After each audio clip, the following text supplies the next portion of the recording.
계시록 1장 3절에 가서 보면 요한계시록을 읽고 그 안에 기록된 것들을 지키는 사람들은 복이 있다. 그렇게 이제 성경이 이야기를 하고 있습니다. 그럼에도 불구하고 너무나 많은 분들이 계시록을 읽으면 무언가 잘못될 것 같은 이러한 두려움, 또 교회나 아니면 목사로부터 받는 테러, 이건 거의 테러예요. 그래서 이거 읽으면 잘못된다. 이런 것들 때문에 요한계시록을 읽는 사람들이 거의 없습니다. 이것은 하나님께서 복을 주시겠다고 약속하신 그런 책이에요. 읽고 지키면은. 그러니까 많이 읽으시면 됩니다.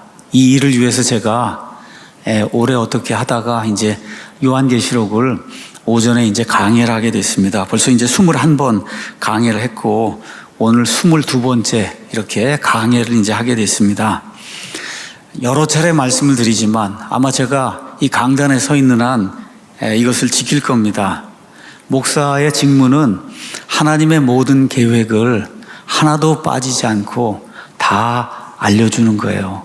회피하지 않고 다 알려주는 겁니다. 사도행전 20장 27절에 기록이 된 대로 에스겔서 2장에 가서 보시면은 하나님께서 불순종하고 반역하는 이러한 그 유다 백성들 향해서 에스겔에게 말씀을 전하라고 하시면서 이렇게 말씀하세요. 그들이 들으려 하든지 들으려 하지 아니하든지 너는 내 말들을 그들에게 말할지니라. 목사는 자기 말을 하는 사람이 아니라 하나님의 말씀들을 이렇게 강해해서 전달하는 사람이에요. 들으려 하든지 들으려 하지 아니하든지 너는 그들에게 내 말들을 전하라고 하나님께서 말씀해 주셨어요. 이런 명령에 따라서 오늘 저도 그냥 묵묵히 연이어서 계시록 7장에 나와 있는 말씀을 이제 강의를 하려고 합니다. 지난주 계시록 6장을 이제 살펴봤어요. 특별히 예수님께서 친히 말씀하신 말세에 이루어질 일, 7년 환란기에 이루어질 그 일이 마태복음 24장에 이제 기록이 되어 있는데 마태복음 24장하고 요한계시록 6장을 이렇게 쭉 이렇게 비교하면서 어떻게 이 두 말씀이 이렇게 거의 동일하게 이렇게 매칭이 되면서 성경에 기록이 되어 있는가, 이걸 우리 눈으로 이제 확인을 했습니다.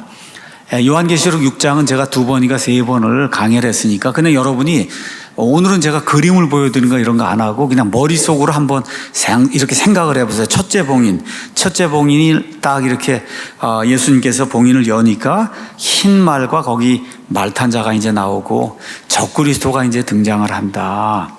이 말씀 이제 드렸습니다. 둘째 봉인을 여시니까 그러니까 붉은 말과 붉은 말에 이제 탄자가 나와서 그래서 전쟁을 가지고 온 세상에 화평을 제거하는 그런 일을 한다.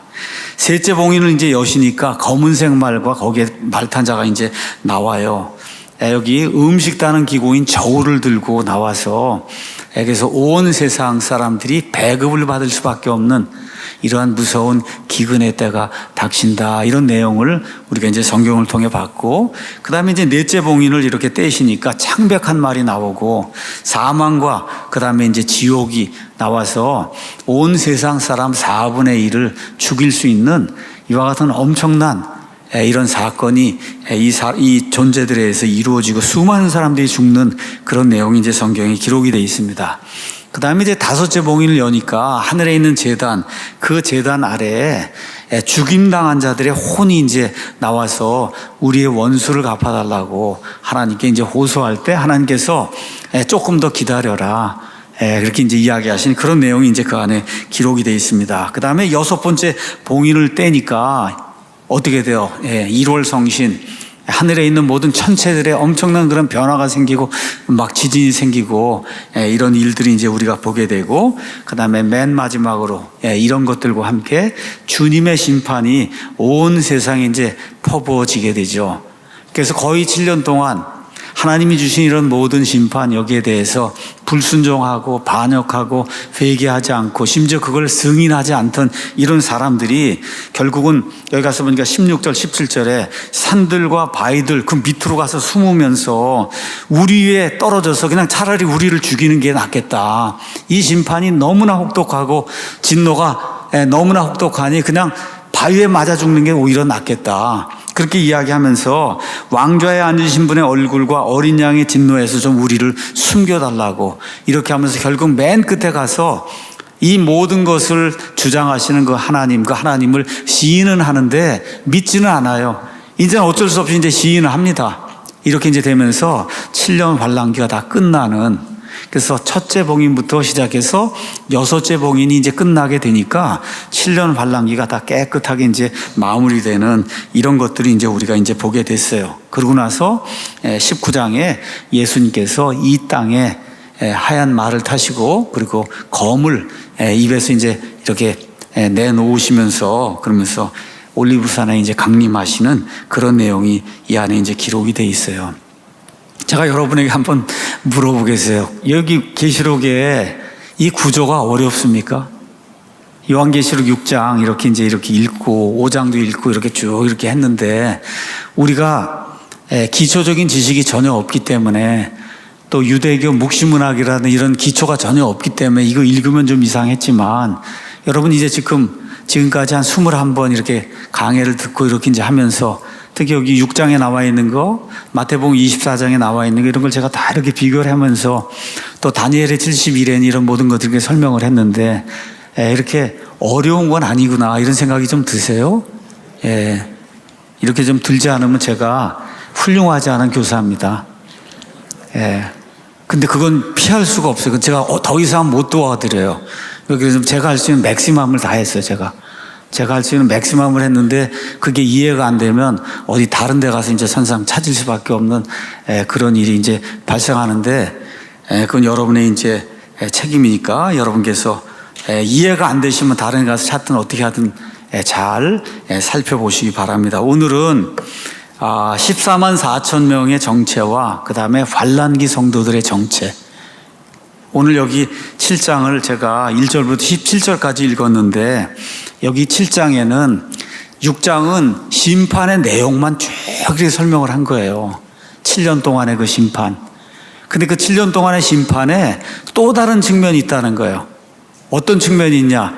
그 혹독한 심판 가운데서도 하나님이 어떠한 목적을 위해서 사람들을 부르시고 그 사람들의 이 전도와 그 다음에 선교를 통해서 수가 셀 수 없을 정도로 무수한 그 무리가 그 환란기에서 구원받는 그런 일이 생긴다.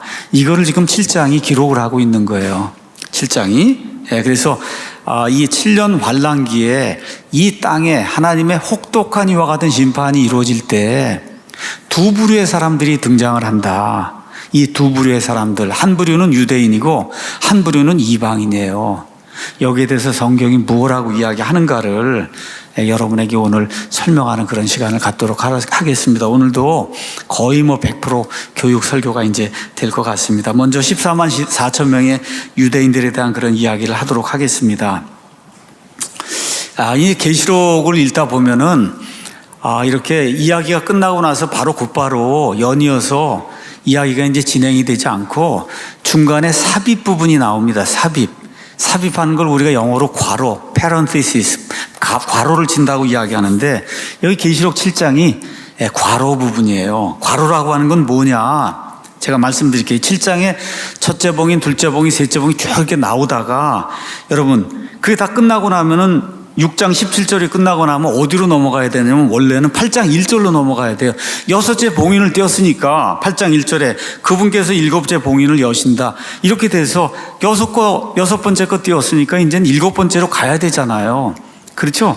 그렇게 가야 되는데 그게 아니고 중간에 뭐가 삽입이 되어 있는 거, 무언가를 보충 설명을 해야 될 그런 부분이 있어서 6장 17절에서 8장 1절로 넘어가지 않고 중간에 하나님께서 이걸 다시 기록을 하라 그래서 지금 괄호친 삽입 부분이 나오는 게 바로 이 7장이다. 여러분 이해하시겠죠? 이게 괄호 부분이에요. 이걸 꼭 이해를 하셔야 됩니다. 자, 이렇게 돼서 원래대로 하면 6장 17절 이렇게 해서 7년 환란기 이게 다 끝난 이런 상태에서 7째 봉인 8장 1절로 가면 유대인들의 묵신 문학의 그 기록에 따라 다시 7번째 봉인이 열리니까 후반부 3년 반에 7개 나팔의 심판이 이렇게 이루어지면서 그래서 이 후반부 3년 반 큰 환란기라고 한 이때 이 세상에 이루어질 그런 일 이게 나오고 맨 마지막에 뭐가 있어요? 7개 이 금병의 이런 심판이 집중적으로 이렇게 포화를 퍼부어서 그래서 온 세상 사람들이 말 그대로 두 손 들고 하나님 앞에 굴복하게 만드는 그런 일이 생기는 구조로 이제 되어 있는 거예요. 그래서 7장은 6장하고 8장 사이에 들어있는 과로 부분이다. 이렇게 이제 여러분이 생각을 하시면 좋겠습니다. 7장 1절 가서 보니까 이 일들 뒤에 계시록에 가서 보면 이 일들 뒤에 이 일 뒤에 이런 것들이 많이 나오는데 이거는 일이 다 생긴 다음에 이런 의미도 있고 많은 경우에 가서 보시면 하나님이 계속해서 예수님께서 계속해서 비전 무언가 눈에 보이는 계시들 환상 계시들 계속 보여주거든요. 이것들 쭉 보여준 다음에 또 다른 거 보여주고 또 다른 거 이런 걸 표현할 때 이 일들 뒤에 이것들 뒤에 사실 영어로는 these things라고 이제 돼 있기 때문에 things가 뭔지는 저와 여러분이 앞뒤 문맥을 보고 이제 살펴보면 되는데 대부분의 경우는 환상 계시들이 주어진 다음에 그 다음에 또 다른 게 주어지고 다른 게 주어지고 할 때 이 일 뒤에 아니면 이 일들 뒤에 이런 표현이 이제 나오고 있어요. 자, 이 일들 뒤에 다시 말해 6개 봉인 때는 그와 같은 그 환상들 이런 모든 것들이 이제 보여주신 다음에 내가 보니 또 본 거예요. 또 다른 환상 계시를 이제 사도 요한이 보게 된 겁니다. 네 천사가 땅의 네 모퉁이에 서서 땅의 네 바람을 붙잡아 바람이 땅이나 바다나 어떤 나무에도 불지 못하게 하더라. 이런 말씀이 이제 나와 있습니다. 네 천사가 땅의 네 모퉁이는 그냥 간단하게 동서남북이다. 이렇게 여러분이 생각하시면 되고 또 많은 분들이 이거 보고 또 땅이 평평하구나 이렇게 생각하면 안 돼요. 그렇게 생각하시는 분들이 있는데 여러분 그렇지 않습니다. 플랫 얼프 해갖고 뭐 지구 편평설 주장하고 우리 교회 안에서 그런 분들이 있는데 이제 그런 거 그만두셔야 됩니다. 그래서 성경 그렇게 돼 있지 않아요. 그래서 스피어 공입니다. 이게 지구가.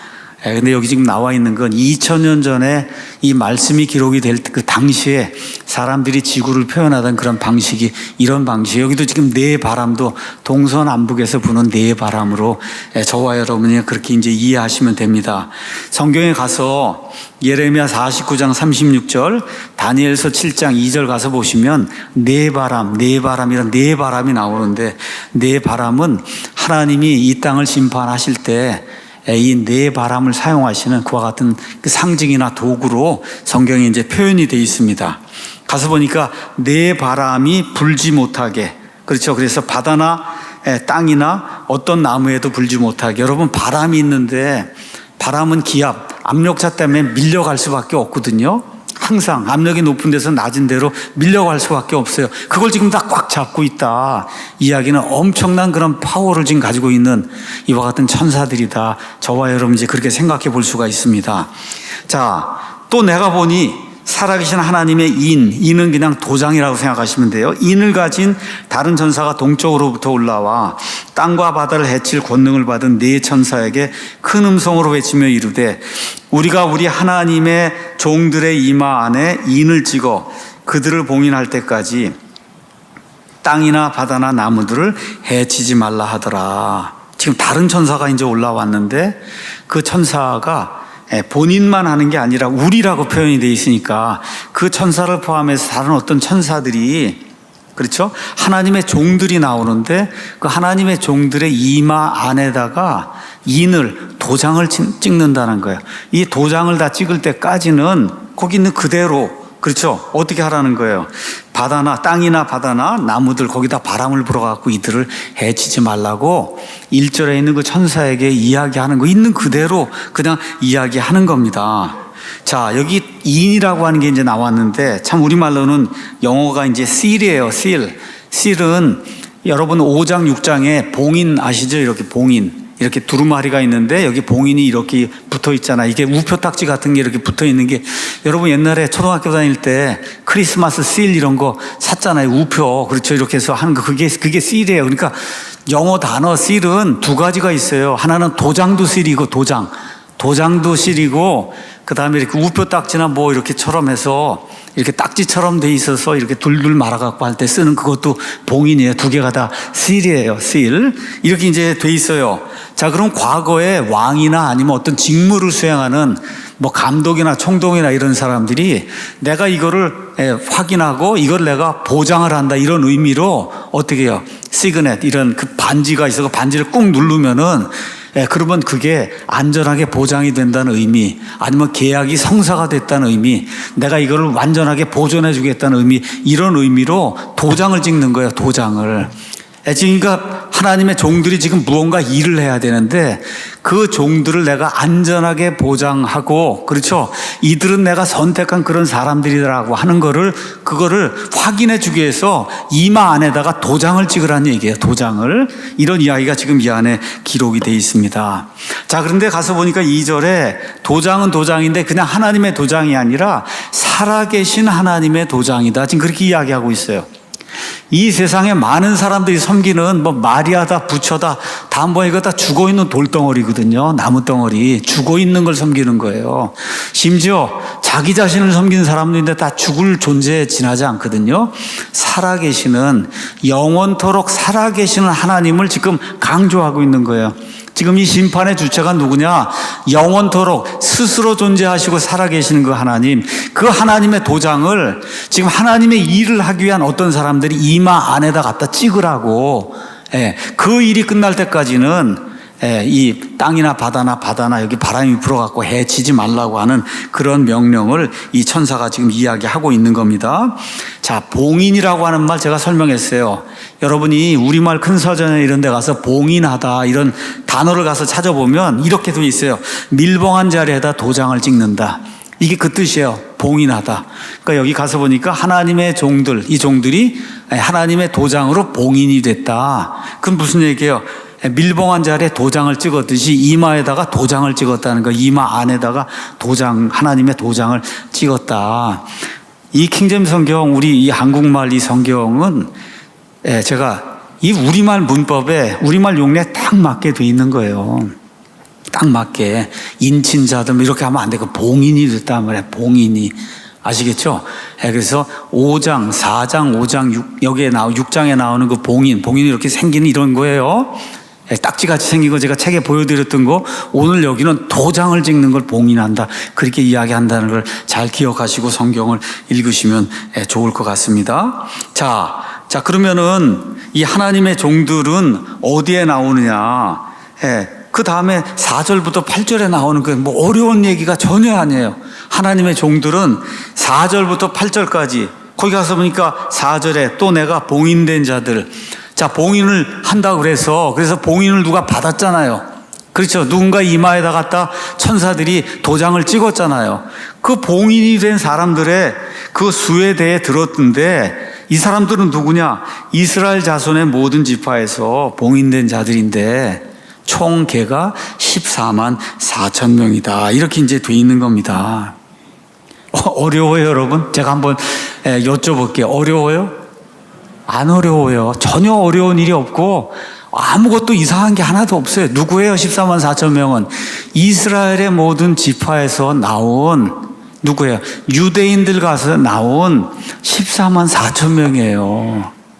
이것 이하도 없고 이상도 없는 거예요. 이것 이하도 없고 이상도 없다. 이스라엘 모든 자손의 지파에서 각 지파에서 12,000명씩 나와서 곱하기 12를 하니까 14만 4천 명이 된다. 지금 성경이 그 이야기를 하고 있어요. 뭐 더 이상 무슨 말을 제가 뭐 더 할 게 하나도 없는 거예요. 근데 이상한 사람들이 등장을 해갖고 이상하게 해석을 하기 때문에 여러분이 테러와 공포를 느끼고 여기를 이제 안 보게 되는 거죠. 그렇죠? 자, 성경에 이스라엘이 나오면 여러분 그냥 이스라엘로 받으시면 되는 거예요. 영적인 이스라엘 앞에다 괄호치고 영적인 집어넣으면 그럼 그때부터 멸망하는 길로 들어가는 거다. 성경 해석이 안 되는 길로 들어서는 거예요. 그래서 성경이 이스라엘 그러면 저 팔레스타인 땅에 아브라함의 자손으로 저기 살다가 지금 온 세상이 흩어졌다가 1948년대 저기 돌아간 저 이스라엘이구나. 이렇게 그냥 정상적인 의미로 받으시면 해석에 아무 문제가 없는 거, 아무 문제, nothing. 아무것도 문제가 될 게 하나도 없는 거예요. 여러분 아시는 것처럼 이스라엘에 원래 조금 이따 이제 말씀드리겠죠. 12지파가 있었는데 12지파가 나중에 이제 13수로 바뀌게 됩니다. 요셉이 이제 자기의 그 나머지 가족들 다 구원하는 그런 일을 하기 때문에 하나님께서 요셉에게 장자의 축복을 주셔서 그래서 장자의 축복은 2배를 받는 거 2배 이렇게 돼서 요셉 지파에서는 에브라임 지파하고 므낫세 지파 2개가 이제 나오고 그 다음에 레위 지파는 하나님의 일을 위해서 이건 뭐 가서 일하고 이런 지파가 아니고 오직 하나님만 위해서 봉사하는 그런 지파가 되라 하나님께서 그렇게 말씀해 주셔갖고 레위 지파는 사실 어느면서 이제 13번째 지파가 된 거예요. 그래서 이 이스라엘 왕국이 북왕국 이스라엘과 남왕국 유다로 이제 나뉘게 되는데 북왕국 이스라엘은 10지파로 이제 구성이 되어 있고 남왕국 유다는 2개 지파 뭐예요? 유다 지파하고 베냐민 지파 이 둘로 이제 구성이 되어 있고 레위는 양쪽에 이제 다 있는데 이 북쪽에서 하도 우상 숭배를 하니까 거기 있던 레위 사람은 거의 다 도망와서 여기 남왕국 유다에만 이제 거하는 그런 일이 지금부터 한 2500년 전에 저 이스라엘 땅에서 이제 발생을 했어요. 많은 사람들이 북왕국 이스라엘이 우상 숭배하다가 아시리아 여기로 이제 포로상을 가고 이렇게 돼서 남왕국 유다는 후에 바빌론 포로 갔다가 다시 이제 돌아오니까 2지파는 돌아왔지만 10지파가 돌아간 건 없으니까 10지파는 다 이 땅에서 어딘가서 다 소멸이 되거나 어디 있는지 알지 못한다 이렇게 좋은 착각을 하고 있어요. 착각. 근데 그렇지 않습니다. 우리 사도행전 26장 가서 한번 볼까요? 사도행전 26장 7절에 가서 보면 사도 바울 당시에 사도 바울이 이야기하는 거예요. 우리 12지파는 밤낮으로 열렬하게 하나님을 섬기면서 그 약속에 이르기를 부활의 소망에 이르기를 소망하고 있다. 사도 바울 당시에 이미 12지파가 그 땅에 존재하고 있었다. 많은 사람들이 이미 돌아와서 그래서 내가 그 12지파 중에 뭐 므낫세 지파다, 에브라임 지파다 다 그러면서 살았다는 거예요. 그래서 영어로는 lost tribe, 10 tribe, 10개 지파가 이렇게 소실이 됐는데 그 중에 하나가 영국으로 넘어가서 그래서 영국 이게 열 지파의 대표가 된다 이런 사람도 있고 또 우리나라 사람들 가운데는 하도 샤머니즘이 심하니까 거기 단지파가 단군이라 그러고 이러한 제 말이 거짓말이 아니 한번 네이버에 여러분 가셔갖고 단지파 한번 쳐보면은 그러한 엉뚱한 이야기를 하는데 거기에 또 빠진 사람이 많습니다, 여러분. 우리가 단지파라 그래갖고 하여튼 이상한 일이 오늘 좀 이상한 사람들 얘기를 좀 하려고 하는 거예요. 그래서 12지파가 존재하고 있다. 지금 이 시대에도 저기 이스라엘 땅에도 돌아오고 하나님이 정확하게 각 지파에서 12,000명씩 골라낸다고 지금 이야기하고 있으니까 저희는 그냥 성경에 있는 그대로 땅과 하늘을 말씀 하나로 지으신 그분이 이런 일을 충분히 하실 수 있다고 믿는 거예요, 여러분. 맞습니까, 여러분? 있는 그대로 하나님의 말씀이 그렇게 이야기하니까 있는 그대로 저와 여러분이 믿는 거예요. 그래서 성경을 영해하면 결국 파멸에 이르게 된다. 이스라엘을 자꾸 앞에다가 영적 갖다 이렇게 붙이면은 망하는 거예요, 여러분. 앞에다가 이스라엘 나오는데 거기다가 자꾸 머릿속에 영적 해갖고 나라고 자꾸 이렇게 생각하면 그때부터 파멸당하는 그런 길로 들어서는 거예요. 자, 그 길에 들어선 사람들이 누구냐? 안식교, 몰몬, 여호와의 증인, 우리나라 같으면 신천지, 여기가 다 14만 4천 명이 자기라 그러잖아요. 자기. 그렇죠? 왜 그래요? 그 이스라엘이 나라고 자꾸 이야기를 하는 거예요. 그 이스라엘 앞에다가 영적으로 괄호를 치고 그렇게 해서 나다. 이 나라고 이제 주장을 하다 보니까 저렇게 파멸에 이르는 거예요. 여기에다가 또 이제 이 안상홍이니 뭐 이단 또 사이비들은 이사야서 46장 11절 동방의 독수리, 우리 또 아시잖아요. 우리가 또 동방의 독수리 이거 해갖고 이 동방의 독수리하고 14만 4천만 엮으면은 그러면 우리나라에서는 그냥 다 이단 장사가 그냥 되는 거예요. 우리나라 이 샤머니즘적인 요소가 워낙 많고, 그다음 내가 선택받았고 뭐 이거 하는 거에 대한 그런 거에 대한 자부심, 이걸 위해서 그냥 생명과 그다음에 재산 그냥 다 집어넣고도 거기 14만 4천 안에 들어가야 되겠다. 동방의 독수리에 그 동방의 독수리가 그 교주나 이런데 그분의 지도를 좀 받아야 되겠다. 이렇게 하고 머리 숙이고 들어간 사람들이 워낙 많은 거예요. 한마디로 너무 불쌍한 거예요. 왜 그래요? 누군가가 성경을 잘못 가르치고 그쪽 길로 인도했기 때문에 생명과 재산을 다 갖다 거기다 바치고, 그것뿐만 아니라 자식들까지도 다 그 안에 집어넣어서 그런 그 이단 시스템의 노예가 되게 만드는 그런 일이 우리나라에서 지금 생기고 있는 거예요. 제가 여러분에게 그냥 한번 묻겠습니다. 여기 지금 계시록 7장에 지금 14만 4천이 나오고 지금 이루고 있는데 이 일이 언제 생깁니까, 여러분? 이 계시록을 쭉 읽어보니까 이 일이 언제 생겨요? 언제 생겨요? 7년 환란기 때 생기잖아요. 그럼 지금 교회 시대예요? 7년 환란기 시대예요? 지금 교회 시대잖아요. 7년 환란기는 앞으로 올 때고, 또 더구나 우리 교회는 그 안에 들어가지도 않잖아요. 7년 환란기에. 지금 그러고 있는데 그거를 7년 환란기를 떼어다가 지금 우리가 이거 14만 4천이라 그러고 이렇게 이야기하면 안 되잖아요. doesn't make any sense. 센스가 없는 거예요. It doesn't make any sense. 자, 이런 것을 왜곡해서 이단 사이비로 사람들 끌어들이는 그런 사람들의 특징이 있어요.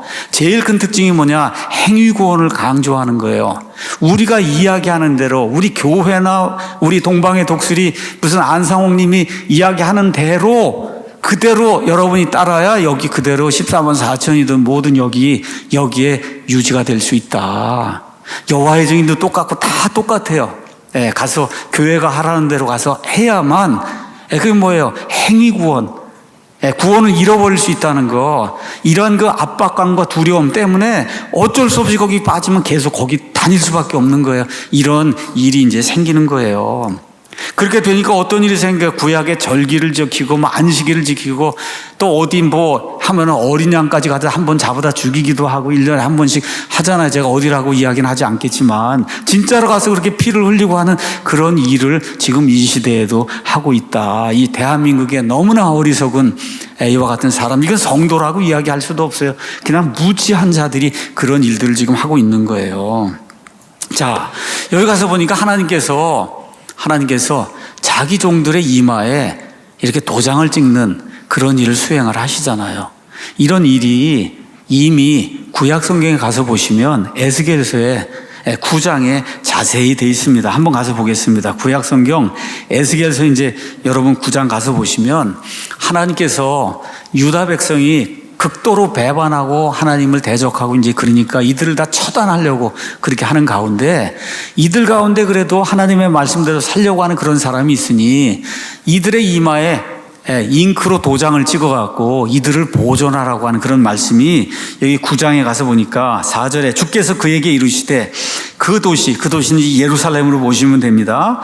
곧 예루살렘 한가운데를 지나가며 그곳의 한가운데서 이루어지는 모든 가증한 일로 인해 탄식하고 부르짖는 사람들이 이마에 표를 찍어라. 그렇게 지금 이야기하고 있어요. 표를 찍어라. 그렇죠? 마크를 하라는 얘기예요. 6절에 가서 보니까 이 파멸시키는 이와 같은 그 일을 맡은 그 천사들, 거기에 뭐라고 또 명령하냐? 늙은 자와 젊은 자와 처녀들과 어린아이들과 여자들을 철저히 죽이되, 이건 내 백성이 아니다. 이스라엘 땅에 살고 있고 예루살렘 지금 땅에 살고 있지만 이건 내 백성이 아니라는 거예요. 하나님이 철저히 다 죽이되 표가 있는 자에게는 가까이 가지 말라. 표가 있는 자에게는 가까이 가지 말라. 자, 이거 보면 벌써 딱 보니까 하나님이 어떤 심판을 이루거나 이렇게 하기 전에 하나님의 뜻대로 살려고 하는 그런 사람들은 보존하시기 위해서 이러한 그 이마에 표를 주는 그런 일을 하시는구나. 성경에서 이렇게 이마에 표 이런 게 나오면은 무언가를 구분하기 위한 이와 같은 표식이라고 하는 걸 저와 여러분이 성경을 통해서 금방 이제 알 수가 있습니다. 자, 그래서 가서 보니까 계시록 14장 1절에 다시 한번 성경 말씀이 반복이 되면서 14장 1절에 14만 4천이 또다시 이제 나오는데, 또 내가 보니 보라 어린 양께서 시온 산 위에 서 계시고 그분과 함께 14만 4천 명이 서 있는데 그들의 이마 안에는 그분의 아버지의 이름이 기록이 되어 있다. 그분의 아버지가 누구예요? 아버지 하나님, 여호와 하나님. 그렇죠? 이렇게 돼서 여호와의 증인들이 이런 것들을 이제 인용을 해서 우리는 여호와의 증인이다, 그렇게 이야기하는 거예요. 여호와의 증인 어디에서 갖고 오냐?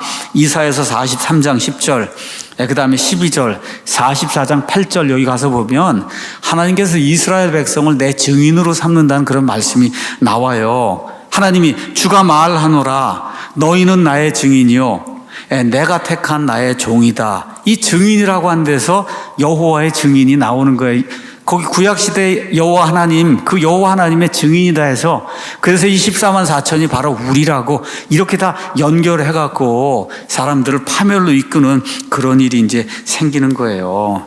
이게 여기 나와 있는, 이사야에서 나와 있는 말씀, 이거는 이스라엘에 대한 말씀이지 교회는 존재하지도 않아요. 교회가 뭔지, 심지어 예수님께서 이 땅에 오셔서 3년 반 공생을 하는 동안에도 제자들이 교회가 뭔지를 몰랐어요. 교회는 마태복음 16장 18절에 나와 있는 것처럼 내가, 그렇죠, 이 반석 위에 내 교회를 세우겠다 해서 예수님 승천 이후에나 이 땅에 교회가 세워지는데, 이사야서 성경 말씀을 읽고는 그러고는 그 이스라엘이 내가 된다 이렇게 이제 착각을 하게 되니까, 그러니까 문제가 발생을 하는 거예요. 그러니까 내가 여호와의 증인입니다, 어떤 사람이 와서 이렇게 주장을 하면 그 얘기는 무슨 얘기냐? 내가 유대인입니다, 그렇게 얘기하는 거예요. 이런 사람들을 조심해야 되는 거예요. 뭐 메시아닉 주다, 아니 무슨 메시아닉 주가 뭐예요, 여러분? 예수님 믿으면 그리스도인이 되는 거예요, 여러분. 예수님 믿으면 그리스도인이 되는 거지 무슨 메시아 유대인이 되는 거 아니에요, 여러분. 성경이 그렇게 돼 있잖아요. 유대인이든 이방인이든 그리스도 안에 있으면 교회가 되는 거지 무슨 특별한 메시아닉 주 이런 거 되는 거 아닙니다. 이거 해가지고 또 금요일날 저녁 때 모이고 토요일날 모이고 뭐 사바트를 지켜야 된다고 그러고 안식일을 지켜야 된다고 이런 헛된 주장을 펴는 사람들이 주변에 엄청 많이 있어요. 뭐 영화 감독이 또 뭐 거기에 대표로 돼 있어갖고 이래갖고 이렇게 사람들 잘못된 길로 인도하고 있는데 그런 데 빠지면 안 됩니다. 유명하다고 해서 가면 안 되는 거예요. 그거 아닙니다, 그거. 내가 유대인이라고 주장하고 유대인들의 절기, 안식일 지켜야 된다 이렇게 주장하고 나가면 그거는 성경이 이야기하는 그 진리를 제대로 보지 못하는 거예요. 다시 말씀드려요. 안식일을 지켜야 된다, 뭐 유월절을 지켜야 된다, 어린 양을 죽여야 된다, 뭐 그것도 또 꼭 거기 메시아닉 주는 사바트라 그러고, 그리고 또 예수님을 예슈아님이라고 또 그래야 되는데 예수라 그러면 안 되는데 예슈아님이라고 또 그래야 된다 그러더라고. 나 참 안타까운 그런 일입니다, 이게. 이게 여호와의 증인들 이런 것들 조심을 저와 여러분 이제 해야 되는 거예요. 안식교, 그 다음에 여러분 아시잖아요. 신천지는 다 지파로 나눴잖아요. 우리 유다 지파, 레위 지파 해갖고 여러분 다 오는 사람들 다 지파로 다 나눠놨잖아요. 여러분 한국에 무슨 레위 지파가 있고 한국에 무슨 유다 지파가 있어요. 이 얼마나 안타까운 일인지 정말 이 목사 입장에서는. 근데 어떻게 스스로 파멸의 길에 들어가는 걸 어떻게 막을 수가 있습니까, 제가. 다만 여러분에게 말씀을 드리니까 혹시 주변에 신천지 빠진 사람이 있거든, 오늘 가서 좀 한번 좀 듣고 이 목사가 너무나 애통해 하더라, 이걸 좀 전달해 주시면 좋을 것 같아요. 다시 한번 말씀드리겠습니다. 성경에 있는 그대로 내가 봉인된 자들의 수에 대해 들었는데 이스라엘 자손의 모든 지파에서 봉인된 자들이 14만 4천이다. 그래서 여기 나와 있는 14만 4천은 그리스도인도 아니고 여증, 여호와의 증인도 아니고 안식교인도 아니고 신천지는 더더욱 아니고, 여기 나와 있는 14만 4천은 영적인 이스라엘도 아니고 누구예요? 육적인 이스라엘, 아브라함의 자손, 그렇죠? 야곱에게서 나온 그 12지파, 그 12지파에 속한 14만 4천 명이에요. 여기 지금 봉인이 나오니까 또 봉인을 어디서 끌어오냐? 에베소서 1장 13절에 가서 또 봉인을 끌어와요. 너희도 진리의 말씀 곧 너희 구원의 복음을 들은 뒤에 그리스도를 신뢰하였고 너희가 믿은 뒤에 또한 그분 안에서 약속의 저 거룩하신 영으로 봉인이 됐다. 여기도 봉인이 됐어요. 저와 여러분은 성령님에 의해서 봉인이 된 거예요. 여기 봉인. 요걸 딱 끌어다가 요 봉인된 거하고 맞춰갖고 이렇게 해갖고 여기 이 사람들도 봉인되고 우리도 봉인이 됐으니까 그러니까 여기 있는 사람들이 그리스도인이라 이렇게 주장을 하는데 여기 지금 봉인은 누가 갖다 도장을 찍는 거예요? 성령님이 찍어요? 천사들이 찍어요? 이거 가서 읽어보세요. 누가 찍어요? 성령님이 봉인을 찍어요? 아니면 천사들이 찍어요? 천사들이 찍잖아요. 이 봉인은 성령 하나님께서 저와 여러분의 구원 어느 누구도 빼앗아갈 수 없도록 하는 그 봉인이에요. 완전히 다른 봉인이다. 봉인이 나와도 이게 천사들이 찍는 봉인인지 성령님이 찍는 봉인인지를 잘 이렇게 구분을 해야지 봉인이니까 다 같다 그러고 그래서 여기 있는 게 그리스도인이라고 그러고 이렇게 잘못된 해석을 하면 본인도 멸망에 다다르게 되고 거기 빠지는 수많은 사람들 그 자식들까지 다 신천지 여호와의 증인에 빠지면 여러분 불쌍한 사람들 되는 거예요. 정말 제 제자들 가운데도 한 명 여증이 이제 있었는데 군인 안 간다 그러고 이렇게 하고 삶이 비참해집니다. 여러분 삶이 비참해져요. 수혈 안 받겠다 그러고 이렇게 나오면 말 그대로 인생이 비참하게 되는 거다. 영어로 미저러블한 그런 라이프가 되는 거거든요. 본인만 그러면 돼. 아이들까지 그러면 되겠어요, 여러분?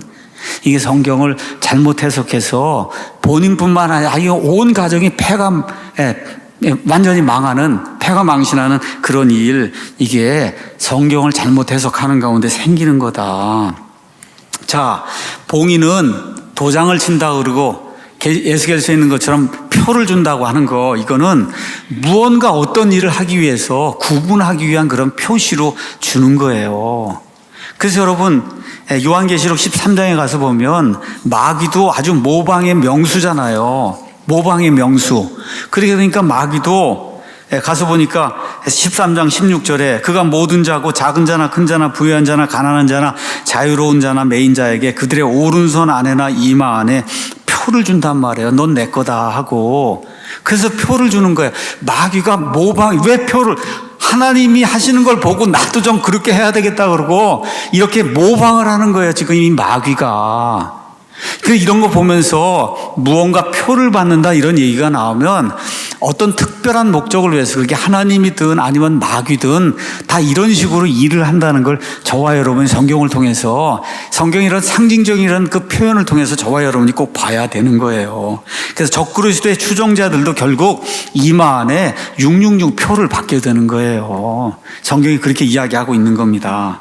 자, 그래서 5절부터 이제 여기 8절까지는 유다 지파, 르우벤 지파, 갓 지파, 아셀 지파, 납달리 지파, 므낫세 지파, 시므온 지파, 레위 지파, 이사갈 지파, 스불론 지파, 요셉 지파, 베냐민 지파에서 12지파에서 각 지파에서 각각 12,000명씩 12,000명 곱하기 12개에서 14만 4천 명이 나오는 거를 그걸 하나님이 왜 이걸 이렇게 자세히 기록했을까? 속아 넘어가지 마라. 이건 이스라엘 백성이다.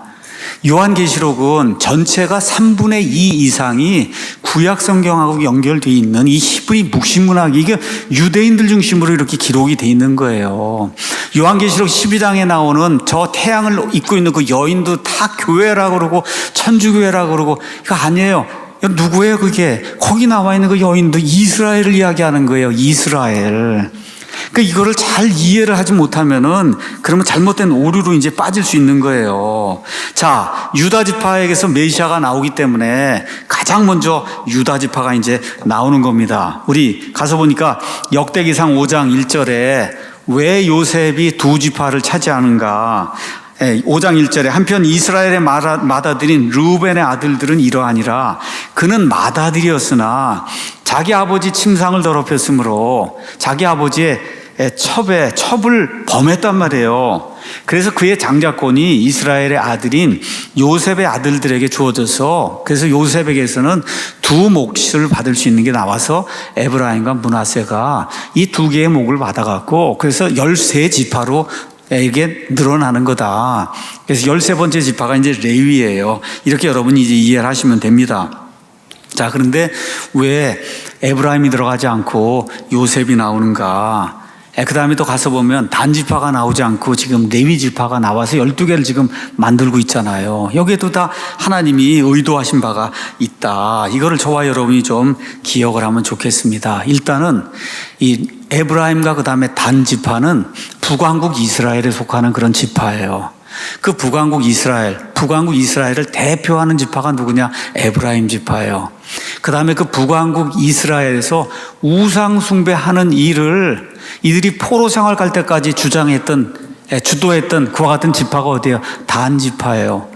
그래서 저 북쪽의 맨 끝에 단이라고 하는 그런 도시에 금송아지를 세워놓고 이게 이집트에서 너희를 데리고 올라온 하나님이라고 하는 이 금송아지 숭배가 가장 유행했던 데가 이 이스라엘의 에브라임에 속한 그 땅의 맨 위에 있는 단지파가 가지고 있던 거기, 그것 때문에 결국은 바알 숭배 이런 것에서 북왕국 이스라엘은 한 명도 선언왕이 나오지 않고 북왕국 이스라엘이 거의 통치가 진행이 되는데 그냥 우상 숭배 속에 그냥 빠져 있다가 결국은 아시리아에서 멸망당하는 그런 안타까운 일이 열왕기상하에 이제 기록이 되어 있습니다.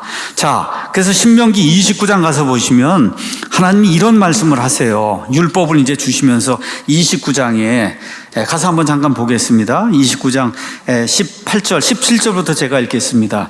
그들 가운데 있던 그들의 가증한 것들과 그들의 우상들, 즉 나무와 돌과 은과 금을 너희가 보았다. 이스라엘 백성이 이집트에 살면서 또 주변에 여러 백성들 지나오면서 어떻게 저렇게 저 사람들의 신은 저렇게 아름답고 저렇게 멋진가, 이런 환상에 사로잡혀 있는 거예요. 이날 너희 가운데 주 우리 하나님으로부터 마음을 돌리고 가서 이 민족들의 이 잡신들, 이 우상들을 섬길 자나 여자나 가족이나 지파가 있을까 내가 염려한다. 이렇게 쭉 지금 이야기하시는 거예요. 이렇게 하면서 20절에 주께서는 그를 용서하지 아니하실 것이며 우상 숭배하는 자도 용서하지 않는다. 오히려 그때 주의 분노와 그분의 질투가 그 사람을 대적하여 연기를 뿜겠고 이 책에 기록된 모든 저주가 그에게 노리라. 주께서 그의 이름을 하늘 아래에서 지워버리신다 그러는 거예요. 주께서 이스라엘 모든 지파 중에서 그를 분리한다는 거예요.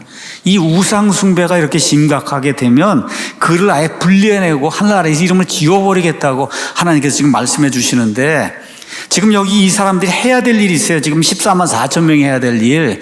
그 일에는 이 단지파와 에브라임 지파가 적격하지 않다는 거, 부적합하다는 거예요.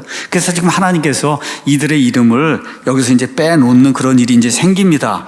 여러분 이제 가서 보시면은 여로보암이 북왕국 이스라엘을 만들면서 금송아지 2마리를 하나는 어디에 단지파가 있는 단에다가 하나는 베델에 갖다 이제 세워놨잖아요. 열왕기상 12장에 가서 보면 그 내용이 이제 나와 있습니다. 특별히 이 북왕국 이스라엘에는 어떤 종교가 성행했냐? 아비 종교가 이제 성행을 했어요. 우리 가서 사사기 17장 한번 가서 보겠습니다. 사사기 17장 가서 보시면은 아비 종교가 뭔가가 그 안에 기록이 되어 있어요. 17장에 에브라임 산에, 그러니까 에브라임 지파가 사는 그 에브라임 산에 한 사람이 있었는데 그의 이름이 미가예요. 이 미가가 가만히 생각해 보니까 레위 지파 사람 누구 하나를 데려다가 자기 제사장으로 삼으면 하나님이 자기에게 만사형통의 복을 주겠다 이렇게 생각을 하고는 그 레위 지파 사람 하나를 고용하는 내용이 그 안에 이제 기록이 돼 있어요. 7절, 유다 가족에 속한 베들레헴 유다에서 나온 한 청년이 있었는데 그는 레위 사람이란 말이에요. 그래서 거기 와서 이제 체류라고 있으니까 9절에 미가가 그 레위 청년에게 가서 뭐라고 얘기하냐, 너는 어디에서 오냐, 뭐 이렇게 다 물어보니까 난 레위 사람입니다. 그러니까 10절에 미가가 나와 함께 거하며 나에게 아버지와 제사장이 되라.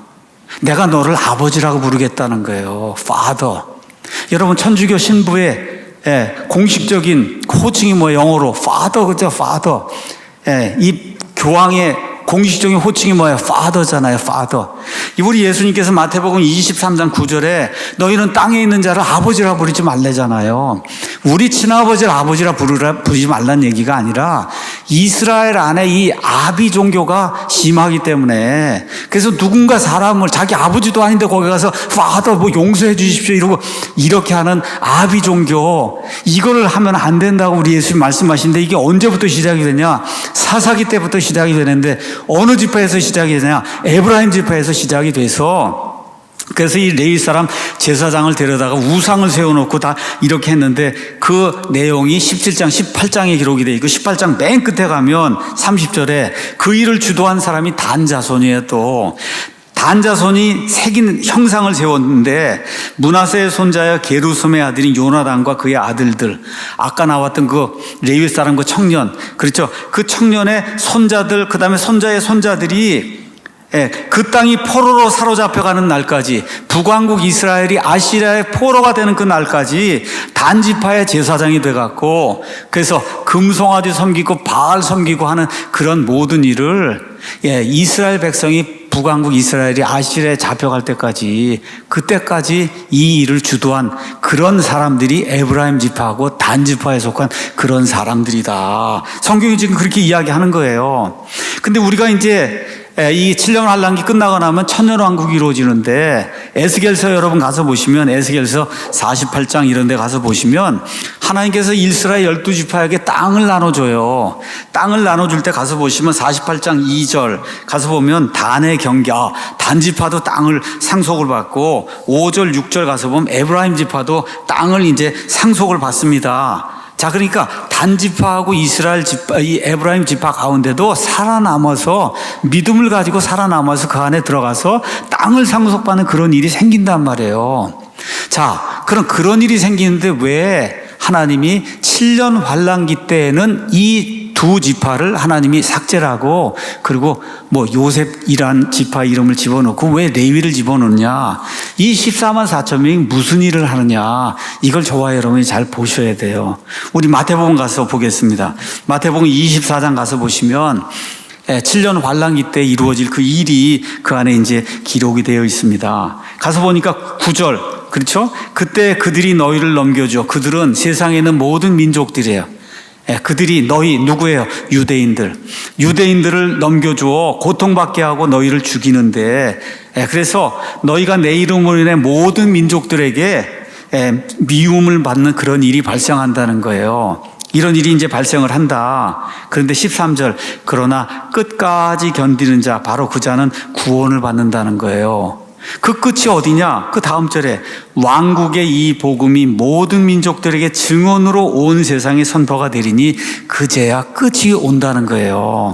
그러니까 7년 환란기 가운데, 유대인들 가운데 왕국의 이 복음, 이제 천년왕국이 오게 되니까, 그렇죠, 여기는 하늘의 왕국이 가까이 왔다, 예수 그리스도의 통치가 가까이 왔다는 것을 온 세상 곳곳에 다니면서 선포해야 될 사람들이 나와야 되는, 그게 누구예요? 여기들 유대인들이란 말이에요. 그 유대인들이 해야 될 일이 왕국의 복음을 선포하러 돌아다녀야 되는데, 에브라임 지파하고 단 지파는 전체가 다 우상을 숭배하고 이러던 그런 지파이기 때문에 이 일에 부적격하다는 거예요. 적합하지 않다. 그래서 하나님께서 이 일로는 너희가 사용될 수가 없다. 그래서 택하지 않는 거예요.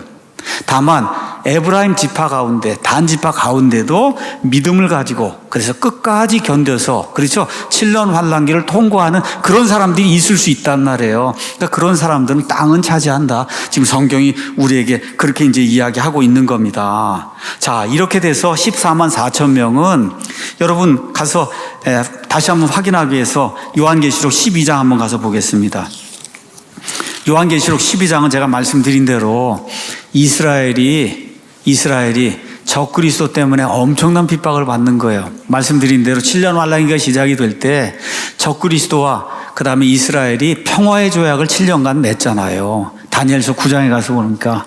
근데 3년 반 되는 때 적그리스도가 성전에 들어가서 내가 하나님이라고 나를 섬기라고 그러니까 이스라엘이 당황해서, 그래서 도망을 가잖아요. 도망을 가게 됩니다. 광야로 도망을 가, 이 여인이. 이렇게 이제 도망을 가면서 거기 가서 보니까 이런 내용이 이제 그 안에 기록이 되어 있죠. 12장 17절에. 가서 보니까 15절부터 뱀이 자기 입에서 여자의 뒤로 물을 홍수같이 내뿜어 그녀를 홍수에 떠내려가게. 저 광야, 페트라이는 이런 광야에 엄청난 규모의 홍수를 내려갖고 다 익사하도록 그렇게 이제 만드는 그런 일이 발생한다는 거예요. 근데 땅이 여자를 도와요. 하나님께서. 그래서 어떤 일이에요? 땅이 자기 입을 벌려갖고 마귀가 내리는 그런 엄청난 규모의 그 홍수를 다 받아들여서, 그래서 이스라엘이 죽지 않도록 그렇게 만드는 그런 기적이 일어난단 말이죠. 그래서 용이 그의 입에서 내뿜은 홍수를 다 삼켜버려요. 자, 용이 여자에게, 그 이스라엘, 이거 그냥 두면 안 되겠다. 이 메시아의 자손들. 여자에게 진노하여 그녀의 시중에서 남은 자들, 곧 하나님의 명령들을 지키고 예수 그리스도의 증언을 가진 자들과 전쟁하라고 간다. 이 14만 4천 명이 온 세상에 다니면 지금 왕국의 복음, 그렇죠. 이 그리스도의 복음을 선포하러 다니니까 그러니까 마귀가 그냥 두면 안 되겠다 그러고 지금 전쟁을 벌이면서 이들을 탄압하는 그런 일이 안에 기록이 돼 있잖아요. 이 일을 누가 해요? 여기 나와 있는 이스라엘 백성이 지금 하고 있단 말이에요. 이스라엘 백성이.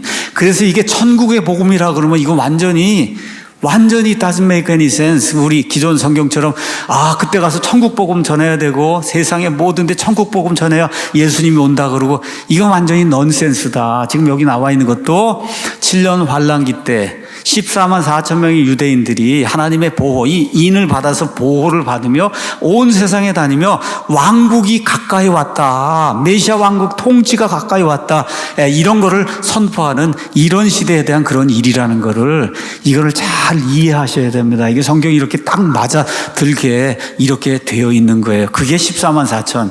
그럼 여기 나와 있는 사람은 살아있는, 그렇죠. 하나님의 이 봉인을 가지고 살아있으면서 왕국의 복음을 세상 끝까지 전다. 그리고 이 사람들 거의 끝까지 다 살아남아서 그래서 천년왕국에 이제 들어가게 되겠죠. 유대인들 가운데 이들 말고도 많이 있을 거 아니에요. 그렇죠. 하나님이 다 세우는 건 아니니까 이들 가운데 믿음을 가지고 끝까지 살아남아서 7년 환란기를 통과하는 그 사람들 어디 들어가요? 천년왕국에 들어가는 그런 일이 이제 생기는 거죠. 자, 두 번째 부류가 이제 나오는데 두 번째 부류는 환란기 성도들이에요. 자, 요한계시록 7장 9절에 가서 보니까 이런 말씀이 이제 나옵니다. 이 일 뒤에 내가 보니, 이 환상이 끝난 뒤에 내가 또 보니, 보라, 아무도 셀 수 없는 큰 무리, 곧 모든 민족들과 족속들과 백성들과 언어들에 속한 큰 무리가 흰 예복을 입고 손에 종려나무 가지를 가지고, 그리고 왕좌 앞과 어린 양 앞에 서서 그래서 감사 찬송을 드리죠. 구원이 왕자에 앉으신 우리 하나님과 어린 양께 있도다. 하나님 때문에, 어린 양 때문에 구원받았습니다 하고 찬양을 지금 드리는 거예요. 자, 여기 가서 보니 이 사람들은 누구예요? 이방인들이죠. 위에 있는 건 유대인들이고 밑에 있는 건 이방인들이잖아요. 여기 가서 보니 모든 민족들과 족속들과 백성들과 모든 언어들에 속한 그런 사람들이라고 얘기하니까 이방인들이잖아요. 그렇죠? 초대교회 이후로 곳곳에서 복음이 선포가 되고 특별히 마르틴 루터의 종교개혁 이후에 중세 암흑시대 거의 100% 구원받지 못한 그런 참혹한 일이 거의 1000년 동안 천주교 때문에 이 땅에 이루어졌는데 그 이후에 종교개혁에 이와 같은 그 불길이 살아나고 그래서 17세기, 18세기에 수많은 선교사들이 세상에 다니며 복음 선포해서 많은 사람들이 구원받아서 지금 여기까지 이제 오게 됐는데 여기 지금 표현에 따르면은 어쩌면 환란기에 구원받는 이방인들이 그 이전 어느 시대보다 많을 수 있다. 그렇게 지금 성경이 기록이 돼 있어요. 가서 보니까 셀 수 없을 정도의 많은 사람들이 구원받는다고 지금 성경이 그렇게 이야기하고 있는 거예요. 이들은 누구냐? 가서 보니까 6장 9절 11절에 나와 있는 것처럼 다섯째 봉인을 떼니까 제단이 나오고 제단 밑에 그렇죠. 목이 베어서 순교를 당한 수많은 혼들이 나오잖아요. 지금 여기 나와 있는 이 사람들이 바로 그 사람들입니다. 그렇죠. 죽임당한 그 혼들이에요. 그러니까 14만 4천 명은 살아있는 사람들 얘기하고 여기 지금 큰 환란에서 나온 이 사람들은 지금 있는 위치가 어디예요? 땅이 아니고 어디예요? 하나님이 있는 저 하늘에서 셋째 하늘에서 지금 노래를 부르고 있는 거예요. 셋째 하늘에서 가서 보시면은 그렇죠. 왕좌 앞과 어린 양 앞에 서서 지금 노래를 부르니 땅에 있는 존재는 아니란 말이에요. 이미 죽임을 당한 그런 존재란 말이죠. 그렇죠? 저와 여러분이 쉽게 이거 구분할 수가 있습니다. 그래서 이들이 하늘에서 어린 양을 찬양하는데 거기 왕좌가 있고 그 다음에 네 짐승이 있고 24 장로, 그렇죠? 이미 구원받아 휴거받아 올라간 이 교회를 대표하는 24 장로가 있고 그 다음에 천사들이 나와서 같이 하나님께 찬양하는 이런 모습이 그 안에 이제 기록이 되어 있어요. 근데 7장 13절에 14절 가서 보니까 24명의 장로들 가운데 한 사람이 요한에게 묻습니다. 자, 뭐라고 물어요? 그들은 어디서 왔느냐? 그러니까 요한이 모르니까 당신이 아십니다. 그렇게 얘기하니까 그 장로가 이들은 큰 환란에서 나와 자기 예복을 씻고 어린 양의 피로 그것을 희귀한 그런 자들이다. 그러므로 그들이 하나님의 왕좌 앞에 있고 그분의 성전에서, 이거 다 왕좌 성전은 다 지금 셋째 하늘에 있는 거예요. 여러분, 땅에 있는 거 얘기하는 게 아니에요. 땅에 있는 거. 그러니까 앞에 있는 14만 4천 명에 대한 건 그 당시 땅에 있는 그런 일을 얘기하고, 여기 나와 있는 수많은 무리는 적그리스도에 대항하고 이렇게 해서 순교당하고 목이 잘리고 이렇게 이제 해서, 그래서 죽임당한 그런 혼들이 지금 저 위에 셋째 하늘에서 지금 하나님 앞에서 찬양을 하고 있는 거다. 이거를 잘 기억을 하셔야 됩니다. 자, 여기 지금 큰 환란에서 나온다 얘기하니까, 환란만 나오면 많은 분들이 사도행전 14장 22절 우리가 많은 환란을 겪고 하나님의 왕국에 도달하는데, 여러분, 그런 환란 아닙니다. 여기 지금 나와 있는 거는 특정한 때, 특별히 7년 환란기 후반부 그 3년 반, 우리 예수님께서 마태복음 24장 21절에 창세 이후로 한 번도 세상이 경험해 보지 못한 그 환란을 이야기하고, 다니엘서 12장 1절에도 그게 똑같이 기록이 되어 있어요. 여러분의 이 이해를 돕기 위해서 제가 한번 읽어보도록 하겠습니다. 다니엘서 12장 1절, 거기 가서 보니까, 그때 네 백성의 자손들, 누구예요? 이스라엘 백성을 위해 서 있는 큰 통치자 미가엘이, 그래서 요한계시록 12장에 미가엘 천사장이 나오는 거예요. 이스라엘을 구원하려고. 또 고난의 때가 있을 터인데 그것은 민족이 존재한 이래로 그때까지 결코 없었던 고난이다. 예수님 말씀하고 똑같은 그런 고난. 그래서 야곱의 고난의 때 예수님 말씀하신 창세 이후로 한 번도 없던 그런 그 고난, 지금 그 고난을 통해서 유대인들도 고난을 당하지만 땅에 있는 이방인들도 엄청난 고난을 당하잖아요. 여기에서 믿음을 지키다가 목베임을 당하고 이렇게 해서 구원받은 그런 사람들이다. 지금 그 얘기를 지금 하고 있는 거죠. 이들이 다 흰 옷을 입고 있다고 하는 건 구원받은 성도인데, 어떻게 구원받았냐? 어린 양의 피로 그 의복을 깨끗하게 했다. 피는 빨간 건데 그걸 다 씻으면은 성도들이 하나님 앞에 설 수 있는 하얀 의복이 나온다고 지금 성경이 이야기하고 있는 거예요. 자, 이 환란이 끝나니까 마태복음 24장 29절에 우리 주님의 지상 재림이 이루어지게 되잖아. 이런 구조로 성경이 이제 돼 있는 거예요. 그래서 7장 15절에 그러므로 그들이 하나님의 왕좌 앞에 있고 그분의 성전에서, 셋째 하늘에 있는 그 성전에서 밤낮으로 그분을 섬기며 왕좌에 앉으신 분께서 그들 가운데 거하신다. 하나님이 그들의 구원자가 되시고 그들에게 위로자가 이제 되신다는 거죠. 그렇죠? 여기 있는 거 다시 말씀드려, 하나님의 성전이에요. 하늘에서 있는 성전이에요. 저와 여러분은 지금 이 시간 성령님이 몸 안에 거하시는 성령님의 전이에요. 우리가 지금 이 시간에. 나중에 그리스도인들은 어디에 가서 사냐? 정확하게 새 예루살렘에 가서 삽니다. 새 예루살렘. 근데 새 예루살렘에는 제가 읽지 않겠어요. 요한계시록 21장 22절 가면 성전이 있을까요? 없을까요? 없어요. 새 예루살렘 도시에는 성전이 없어요. 하나님과 어린 양이 성전이시기는 성전 자체가 없어요. 근데 이들은 성전이 있는 셋째 하늘에서 사는 거예요. 그래서 이들은 누구예요? 교회가 아니라는 거예요. 환란기 성도지 교회가 아니다. 교회는 이미 7년 환란기 전에 예수님 공중 강림하실 때 다 예수님의 신부에 속한 사람은 다 공중으로 들려 올라갔어요. 다 부활해서 올라가고 살아남은 사람들은 공중으로 다 들려 올라갔어요. 이 사람들은 나중에 새 예루살렘이라는 그 도시, 성전이 없는 그 도시에 가서 영원토록 이제 살게 되는 거예요. 이 사람들에게 하나님이 더 이상 고통이 없게 그렇게 만들어 주신다. 16절, 그들이 다시는 굶주리지 아니하고 다시는 목마르지 아니하며 광야로 도망다니고 믿음 지키기 위해서 도망다니고, 그 다음에 해나 어떤 열기도 사막으로 돌아다니고. 이스라엘 땅에 한번 가보세요, 여러분. 이스라엘 그 사람들이 미국으로 도망가는 거 아니에요. 무슨 비행기를 어떻게 탑니까? 다 그 지역에서 빙빙 돌면서 어떻게 살아남아야 되는데 얼마나 덥겠어요, 그 이스라엘 땅에. 그래서 지금 해나 어떤 열기가 그들을 내리쬐지 않는다. 지금 그 사막 지역에 그 이야기를 지금 하고 있는 겁니다.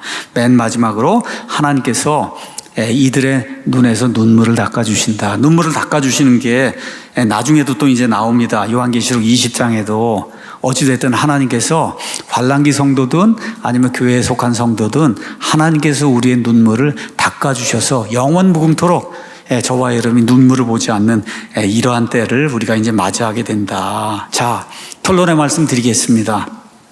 기억해야 될 게 있어요. 이게 환란기 속에서 엄청난 진노와 저주를 퍼붓는 이런 이 극심한 환란기 속에서도 하나님이 여전히 이방인들과 유대인들에게 뭐예요? 은혜와 긍휼을 베푸신다는 거예요. 그 환란기 속에서도. 자, 이렇게 돼서 구원받은 자들이 생기잖아요. 끝까지 믿음을 지키고 이 사람들이 천년왕국에 들어가는 거예요.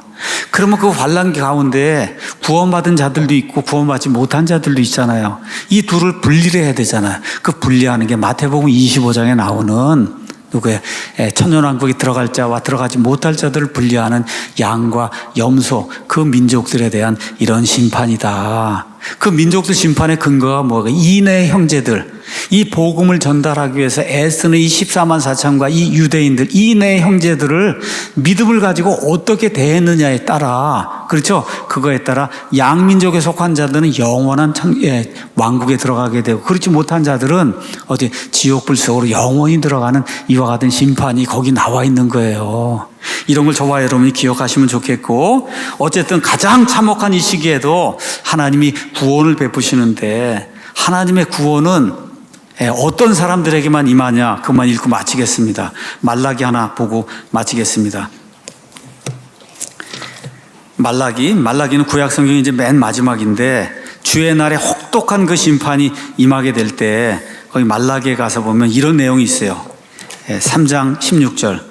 그때 주를 두려워한 자들이 서로 자주 말하매 주께서 귀를 기울여 그것을 들으시고 주를 두려워한 자들과 자신의 이름을 생각한 자들을 위해 자기 앞에서 기념책을 기록하셨느니라. 군대의 주께서 말씀하시느니라. 내가 나의 보속들을 만드는 그 날에, 하나님 심판하시고 보상해 주신 그 날에 그들 나의 소유로 삼을 것이요, 또 사람이 자기를 섬기는 자기 친아들을 아끼는 것 같이 내가 그들을 아끼리니 그때 너희가 돌아와 의로운 자와 사악한 자를 분별하고 하나님을 섬기는 자와 그를 섬기지 아니하는 자를 분별해요. 천년왕국에 들어갈 자와 그렇지 않은 자 어떻게 할 수 있냐? 4장 1절에 보라, 화덕같이 불태우는 날이 와요. 이 7년 환란기 심판이 오는 그때가 온단 말이에요. 참으로 교만한 모든 자들과 사악하게 행하는 모든 자들이 지푸라기가 되는 그날이 온단 말이에요. 다가오는 그날이 그들을 불태우고 그들에게 뿌리와 가지를 남기지 아니하리라. 군대들의 주가 말하노라. 그러나 내 이름을 두려워하는 너에게는 의의 해가 자기 날개들 안에 병 고치는 능력을 가지고 떠오르니 너희가 나가서 외양간의 송아지들 같이 이제 자라게 된다. 또 너희가 사악한 자들을 밟으리니 내가 이 일을 행하는 날에 그들이 너희 발바닥 밑에서 재가 되리라. 군대들의 주가 말하노라. 5절에 보라, 크고 두려운 주의 날이 오기 전에 내가 대언자 엘리야를 보낸다. 그래서 계시록 11장에 두 증인으로 모세와 엘리야가 다시 등장하는 그런 일이 발생을 하는 이런 구조로 이게 돼 있는 거예요. 성경이 오묘한 거예요. 이 성경 말씀이. 그래서 이런 그 성경 말씀의 오묘함에 여러분 한번 좀 이번 여름에 한번 좀 쭉 이렇게 빠지면 아마 큰 복이 될 것 같습니다. 이 모든 말씀이 은혜와 하나님의 복이 되기를 예수님의 이름으로 축원합니다. 기도하고 마치겠습니다.